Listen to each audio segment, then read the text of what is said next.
Hi, I'm Jennifer Chen, and this is the story of how I learned that sometimes the quietest person in the room holds all the cards. It's funny how life works. One day you're being ordered around by your entitled cousins, and the next, you're signing their termination papers. But let me start from the beginning. My Aunt Victoria was always the black sheep of our family, while her siblings chased traditional paths. Doctors, lawyers, accountants, she built a tech empire from scratch. Chen Innovations became a $2 billion company under her leadership, but you'd never guess it from her modest lifestyle. She wore simple clothes, drove a 10-year-old car, and lived in the same house she bought when she started the company. I was the only one who really knew her. While my cousins Marcus and Diana were busy attending elite private schools and bragging about their family connections, I spent my weekends at Aunt Victoria's house, learning to code on her old computer. Business isn't about fancy degrees, Jenny, she'd say, watching me debug my first program. It's about seeing what others miss. My parents died in a car accident when I was 12, and Aunt Victoria took me in. My other relatives whispered that it was out of guilt.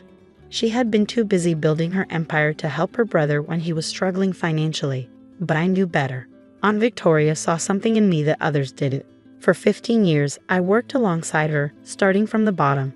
While Marcus and Diana partied through college, I was learning every aspect of Chen Innovations, from customer service to product development.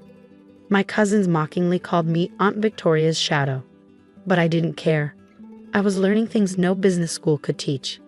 Then came the diagnosis: pancreatic cancer, stage 4. Aunt Victoria faced it like she faced everything else, practically and without drama. "Jenny," she said one evening as we sat in her home office, "I need you to promise me something." "Anything," I replied, fighting back tears. "Don't let them know how smart you are." "Not until the right moment." She handed me a sealed envelope. "This contains everything you need, but timing is everything. You'll know when." I didn't understand then, but I would soon enough. Aunt Victoria passed away quietly in her sleep 3 months later. The funeral was a who's who of the tech industry, but my cousins managed to make it about themselves. Marcus gave a tearful speech about his beloved aunt, whom he barely visited in the past decade. Diana sobbed dramatically for the cameras, clutching her designer handbag. The real drama started at the will reading. The family gathered at Chen Innovations headquarters, my aunt's siblings, their spouses, Marcus, Diana, and me. Everyone expected the company to go to Marcus, the oldest male heir, with significant shares distributed among the family. After all, that's how things were usually done in our traditional Chinese family. The lawyer, Mr. Patterson, cleared his throat and began reading. The first few minutes were standard: small bequests to longtime employees, donations to charities. Then came the bombshell. "And to my niece, Jennifer Chen, I leave my controlling interest in Chen Innovations, comprising 70% of all voting shares. The remaining 30% to be distributed among current employees according to their years of service."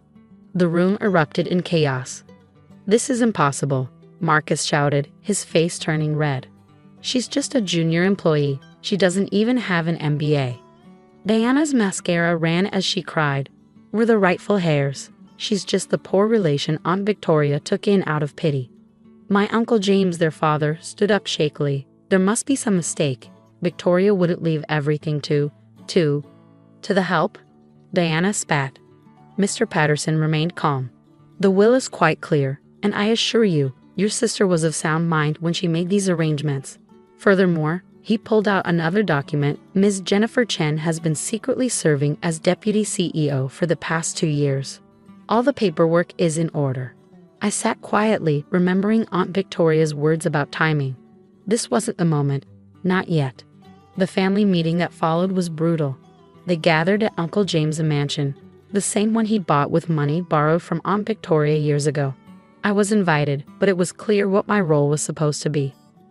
"Jenny, be a dear and serve the coffee," Aunt Helen, Marcus's mother, said with a sweet smile that didn't reach her eyes. "That's what you're good at, right? Serving others?" I played along, pouring coffee for everyone as they discussed options, as if I wasn't even there. "We need to contest the will," Uncle James declared. Victoria wasn't thinking clearly near the end. Obviously, Marcus sneered, not even looking at me as I refilled his cup. "Look at her, she doesn't have what it takes to run a billion-dollar company." She's not even dressed properly. He had a point about my clothes. I was wearing a simple blouse and slacks while they were all in designer outfits. What they didn't know was that I owned the building their favorite designer's flagship store was in. The board will never accept her, Diana added, checking her reflection in her phone. They need someone with proper education, proper connections. I continued serving coffee, watching them plan my downfall. They spent hours plotting legal challenges, board member contacts, media strategies. Not once did they actually address me directly. I was furniture to them, just like I've been all these years. Finally, Uncle James turned to me. Jenny, this can be easy or difficult. Sign over the shares to Marcus, and we'll give you a generous settlement. Enough to live comfortably. It's what's best for everyone. I looked at their expectant faces, the same people who had barely acknowledged my existence at family gatherings, who had mocked my close relationship with Aunt Victoria, who had called me the charity case behind my back. I'll think about it, I said softly, gathering the coffee cups. The board meeting is on Monday. I'll have my answer then. They smiled triumphantly, already celebrating their victory. Marcus even patted my head condescendingly. Good girl. I knew you'd see reason. As I left the mansion, I pulled out my phone and the envelope Aunt Victoria had given me. Inside were documents, passwords, and a letter. The time for hiding is over, she had written. Show them who you really are. I smiled as I sent a series of pre-prepared emails. Monday's board meeting would certainly be interesting. After all, what my dear cousins didn't know was that while they were busy being the public face of the family, I had spent 15 years becoming the backbone of Chen Innovations. Every major client contract had my name on it. Every successful product launched in the past 5 years had my code in it. Every key employee owed their position to my recommendations. They thought Monday's board meeting would be their triumph. They had no idea what was coming. Monday morning dawned bright and clear. I arrived at Chen Innovations headquarters at 6 a.m., 2 hours before the board meeting. The security guards nodded respectfully. They'd known who I really was for years. I heard Marcus and Diana had been calling board members all weekend, rallying support for their planned coup. Let them try. I changed into the outfit I prepared. Not the designer suits my cousins favored, but a perfectly tailored black dress that Aunt Victoria had given me for my last birthday. Power isn't about looking powerful, she'd said. It's about being powerful. At 7:45, I watched through my office window as Marcus and Diana arrived, both looking smug. They'd brought Uncle James and Aunt Helen too, probably for added pressure. They were all dressed like they were attending a fashion show rather than a board meeting. Time to greet the family, I whispered to myself, picking up the stack of folders I prepared. The boardroom was tense when I walked in. 12 board members sat around the massive table, with my family occupying one end. Marcus was already sitting in the CEO's chair, practicing his signature smirk. Jenny, Diana called out sweetly, be a dear and get us some coffee before you go. I smiled. Of course. But first, I pressed a button on the intercom. Sarah, please bring in the documents. My executive assistant, whom my cousins had always assumed was Aunt Victoria's, walked in with a cart of folders. I began distributing them personally to each board member. What's this? Marcus demanded, trying to snatch a folder from my hands. Patience, cousin, I said quietly, continuing my round. All will be clear in a moment. Once everyone had their folders, I walked to the head of the table. Marcus was still in the CEO's chair. You're in my seat, I said softly. He laughed.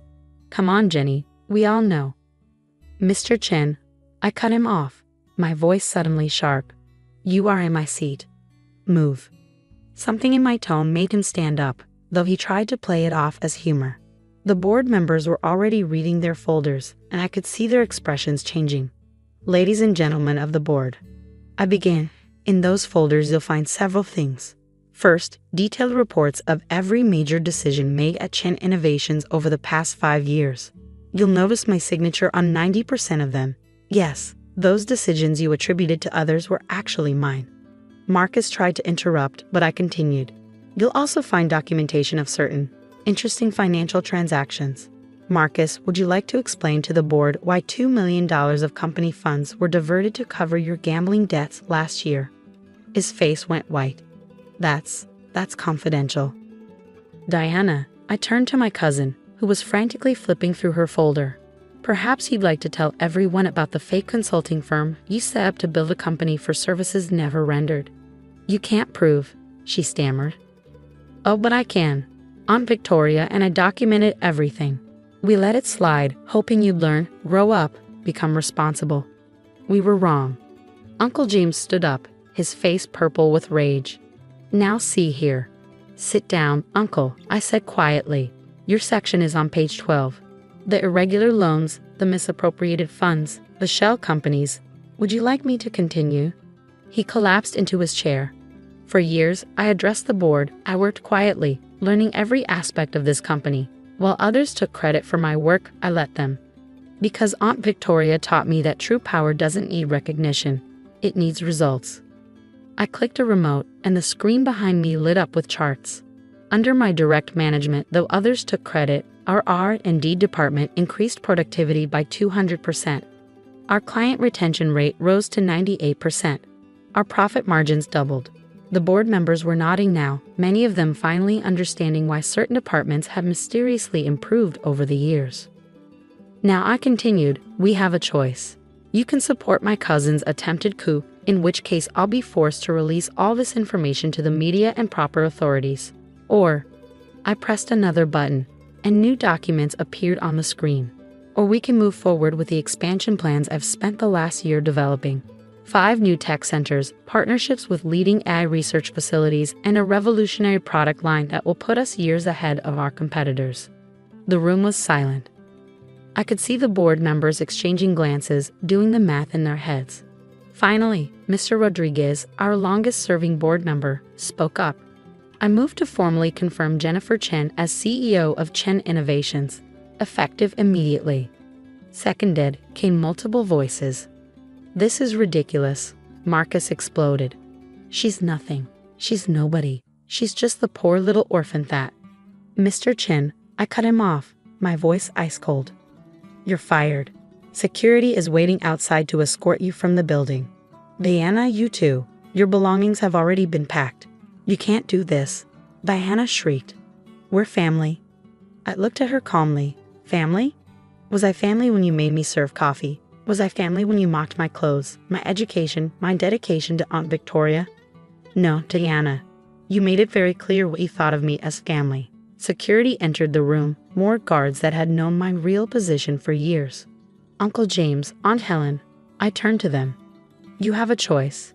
You can accept my leadership and keep your shares as silent partners, or you can join your children in unemployment. Decide now. They looked at each other, then at their screamy children being escorted out, and nodded meekly.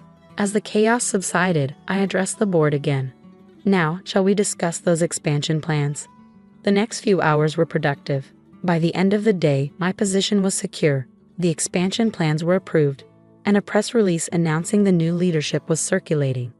That evening, I sat in Aunt Victoria's old office, my office now, looking at her picture. You taught me well, I whispered. Power isn't about shouting the loudest or wearing the most expensive clothes. It's about patience, knowledge, and timing. My phone was full of messages from family members suddenly remembering how much they'd always loved me. I ignored them all except one. From my aunt's old housekeeper, Maria, who'd been kind to me even when I was just the poor relation. You did good, Miss Jenny, her message read. Your aunt would be proud. I smiled, looking out over the city lights.